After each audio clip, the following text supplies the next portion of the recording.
Hey, welcome back to the Disney Plus Everyday Challenge, and today we have Never Been Kissed. This is the Drew Barrymore romantic comedy from 1999. It runs an hour and 48 minutes, and this is problematic from the start. It's charming, and Drew is great in it. She's Drew. She can do comedy. She can do drama. She is sweetness personified. She is 25 years old and innocent. She's a copy editor at a newspaper, yeah, a newspaper, a magazine, something like that. And she knows how to write all the right words, but really wants to get out in the field and do something interesting. And of course, nobody's going to let her. It's still fairly chauvinistic at this point in time for whatever reason. Her boss is John C. Riley, and his boss is Gary Marshall, who there's a lot of big names in this, just iconic character actors, and also, I mean, Gary Marshall just is responsible for much of the television we watched in the 70s in many ways. But yeah, he's brother to Penny Marshall, Laverne and Shirley. Gary Marshall, Happy Days, everything, all that stuff. He he he has some twist of fate, some luck. He's just this blowhard of a boss, and he wants to have some sort of investigative story about high school, about how he doesn't understand his own kids, and he decides, you know what, let's just do a story about teenagers these days, and picks the youngest looking person in the room, Drew Barrymore. Her name is Josie, named after Josie and the Pussycats. And it's a reference, by the way, that nobody currently in high school in 1999 gets. So, either way, she fits the bill, and she gets to do this, and she gets to pick what the story is and how she approaches it and everything else. Her first instinct is to literally dress up as a teenager and try to infiltrate the school as a teenager. Never mind that she's not in the books. Nobody. She doesn't make any connections with any kind of authorities to say this is what I'm doing. People at the school, like principals or superintendent or anything else. She just shows up in a severely out of date outfit chosen by her best friend Molly Shannon from Saturday Night Live and so many other things. Superstar. She's a horn dog, and she's doing everybody at work if she can. Whereas Josie, of course, is very, very innocent, and she's never been kissed. Hence the name. She is waiting for that special moment. Hey, you know what? To each their own. That's what she chooses. That's what she wants. She's sometimes making a little bit of a big deal about it to a degree that seems unrealistic. And in this movie, it's very forced. And but it tells a sweet romantic story, but in a setting that is extremely troublesome. Even though the fact she immediately gets picked on, and again, this is working out. She's basically working out some problems she had as a teenager. She got picked on at school. She was Josie Grossi or Grossi Josie or whatever it was. She was picked on by all the cool kids. She wasn't attractive. She had a heart of gold kind of thing where she was trusting. She believed that the guy she had a crush on was actually asking her out to prom after she read aloud a poem she wrote. And she was told this, and she believed this, and of course, it's a cruel prank. I think the thing is with a lot of these movies that take place in high school, every time you see a high school movie, kids are just awful. I mean, I realize that, yeah, teenagers are literally hormonal monsters, and if you don't fit in, they're just incredibly cruel in certain different ways. But I don't think I ever saw that when I was in high school, and that may have been many centuries ago. But still, I mean, yeah, kids were mean. I had bullies. Punched one. He didn't bully me anymore. No, it's not advice, so don't do that. But yeah, it's still, I don't know. It's just there's these sort of cliche tropes. There's always the hot girls that are in skimpy, slinky outfits. Jessica Alba is one of them. There's a number of young, actors in their early days appearing in this. Jessica Alba is one. James Franco is another. Both playing high school kids. Um, but back to the problematic thing. As she inserts herself into this school, and by the way, yes, this movie is 23 years old, so I'm gonna spoil a few things here. Yeah, just letting you know if I haven't spoiled enough already. This is the kind of thing, yeah, you might enjoy if you don't think about it too much, but it's a certain situation you would never get in modern day, considering all the things that go on in high schools right now that are not exactly good, and also the idea of teachers and students becoming involved is also a little bit of a hot button issue from time to time.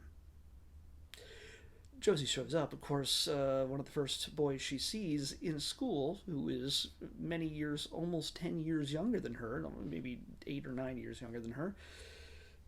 She immediately flashes back to the boy she had a crush on at school and kind of has the hots for him. His name's Guy. He's cute and but he's a bit more cultured than all the other boys in school. He understands Shakespeare, so he's like the theater kid. But also, she suddenly immediately gets a crush on one of her teachers, played by, where are you? Come on, where are you? Where are you? Michael Vartan. I think he was in Alias. Yeah. But yeah, Michael Vartan. Oh, and her brother is David Arquette. So David Arquette, he's the comedic foil to her comedic foil, comedic lead. He's kind of, the opposite of her. He was super popular in school. He had all girls. He was an athlete and everything else. So he had it all where she didn't, and she seeks his help in helping her become more popular because her bosses are pushing her to connect with the hot kids, the popular kids. I just said hot kids. That's problematic also. So yeah, she's making her way. She makes whatever resources she can. Makes use of whatever resources she can in order to do that. Uh, because she does not want to fail at her new job. She wants to really make a difference here, and everybody's pushing her at work professionally to get this done. And she wants to prove things to herself as well. She kind of also wants to relive her high school experience, but better. She immediately becomes friends with some of the nerdy kids at school, which she connects with immediately, that are very friendly, led by Lily Sobieski. She's been in a bunch of stuff, but yeah, you'll see she's been in a ton of Disney stuff too. But Lily is super nerdy in this, and she is a foot taller than Drew, it seems. So, yeah, I don't know. She's they become friends. But of course, the trope that usually happens in these high school kind of things, where the new kid in school joins up and they bond with the good kids, and they eventually get tempted to join the cool kids, and then leaving behind her real friends to become popular. It's the thing you get in all these situations. It's that tug of war between the classes within, not school class, but classes of people within the school. Nerds versus jocks versus cheerleaders versus, all that stuff. So yeah, there's that struggle where she has to become cool in order to do her job, but at the same time she leaves behind some friends. And of course, even though she didn't ask him, her brother decides to join school as well. He's 23, she's 25. He immediately becomes popular, as he used to be, and cute girls are basically throwing themselves at him. And she's the one who has to remind him that while they're at a party with these kids, drinking and everything else, well, they're not drinking, but the kids are, that, hey, she's only 16, that girl that has a crush on you probably wants to have sex with you right now. And he's like, yeah? Not that he would. He plays up that thing. And in fact, the very first time she shows him a picture of like the people that she's supposed to be with, that she's supposed to hang out with, he's like, oh man, those are pretty hot teens. Just like, oh, okay. I mean, yes, they're very pretty, but yeah, it's still you're stepping into some, and he still joins the school after making those comments. And of course, she has nowhere to stand because she's also kind of like attracted to Shakespeare Boy and also to her teacher, who doesn't realize that she's a kid, but I have a feeling he kind of suspects. I don't know, because she's a bit more mature than most of the other kids. So yeah, there's this little emotional tug of war inside her that says, you know what, I've never been I've never loved, I've never been kissed. I want acceptance, I want love, and that kind of thing that every kid wants, every teenager wants in normal life without having to be an adult that goes back to high school.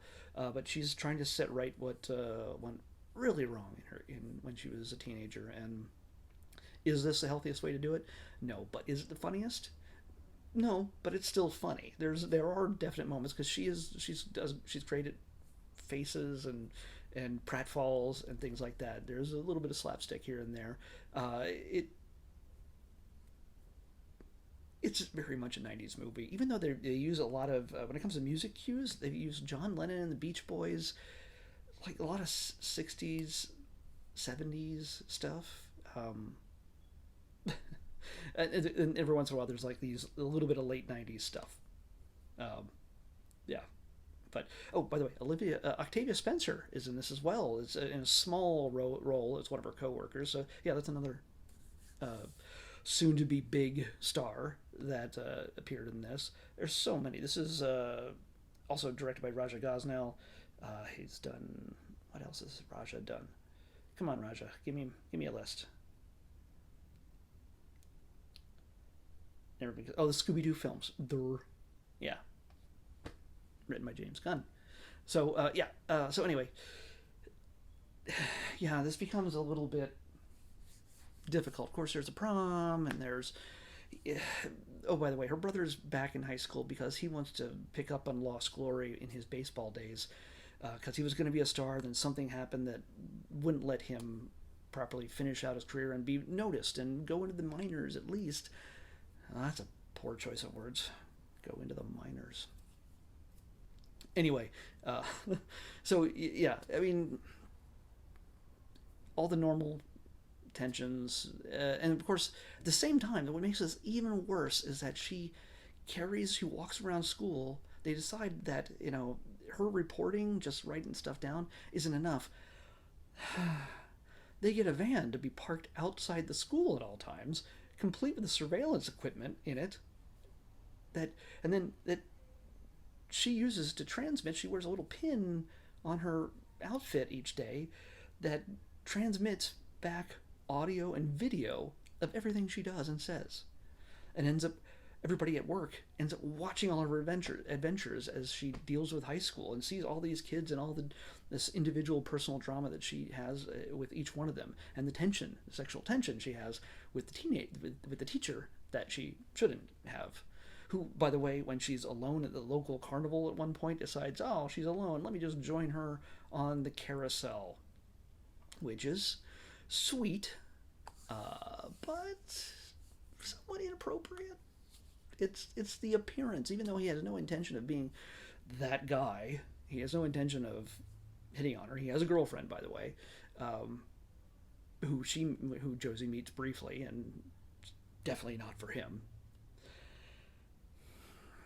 It's still, the appearance tends to be a little bit difficult to reconcile. So yeah, you get all that. If you get all that weirdness out of the way, oh no, yeah, you're does she cover it up when she's going in the bathroom too? I mean, like she has to go to the bathroom at some point. That's still all of these things.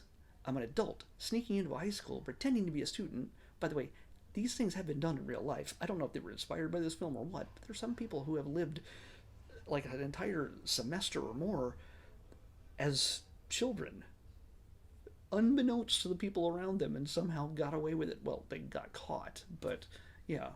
And the idea of, not the idea, but the actual hookups between teachers and students is not a foreign concept to anybody.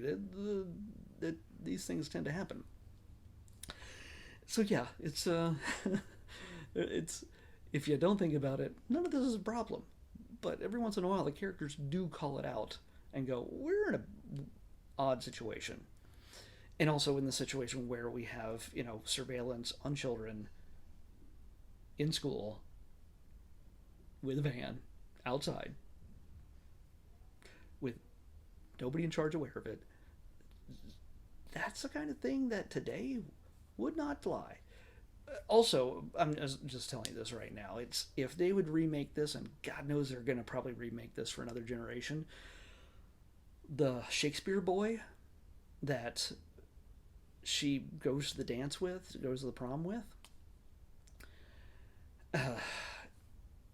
he's going to be gay in the next one. I'm going to tell you this right now. And by the way, her best friend that she makes in school is not going to be a Lily Sobieski. It's not going to be a girl. It's going to be a guy. And the Shakespeare guy is going to come out and want to date the nerd boy is her best friend. That's going to happen. That's just the way it's going to happen. No arguments. It's because the thing is they really pivot really fast to, hey, you're the prom king and you're taking Josie to the prom. She's not prom queen. Oh no, she is prom queen. Yeah, she becomes prom queen. They become prom. I don't know why, but they're king, queen, prom king, and queen, and because that's going to happen. I didn't even have to spoil that for you. You knew that's going to happen in a movie like this. Going in, she's going to go from super unpopular to the most popular in the course of a few months. It's just the way it is. And of course, there's the big reveal. Everything comes falling apart when she eventually tells the truth, because that always has to happen. Whatever deception the hero has to make in order to make the story work, it eventually is revealed. She loses everything, loses everyone. She loses friends, she loses potential lovers, she loses a potential job, all these things, and she has to fight to make it right in the final act, bring it all together, and resolve this never-been-kissed thing. And you know that's how it works, because she's gonna get kissed. She's gonna get kissed. So, I don't think I needed to tell you that. But yeah, it's a fun, cute movie, but just try to watch it. I dare you to try to watch it without bringing up. Take a shot every time there's a weird, uncomfortable moment. You will be plastered. Like not even 30 minutes in. Just telling you. Good cast, some good laughs, and but yeah, it's really predictable. But yeah. All right, tomorrow is our last day of the month and of the quarter, which after that, then we'll reboot the entire list. So let's see what we get for our last day of June. 212. 212. Last day of the quarter, and I get to reboot, and I get to add all this last 3 months worth of stuff gets added to the list as I cull all the stuff that I already watched. 212. Okay, well, looks like we've got another 20th Century Fox based film that was acquired in the what do you call it? The purchase. But we only have like 2 more of these after this, I think, unless they make more. I don't know. But we have now Ice Age, The Meltdown. So, yeah, we haven't got the original Ice Age, which is still on the list, but we're definitely working toward that. So, Ice Age, The Meltdown is what we're watching next tomorrow on the Disney Plus Everyday Challenge. I'll see you back here tomorrow with that.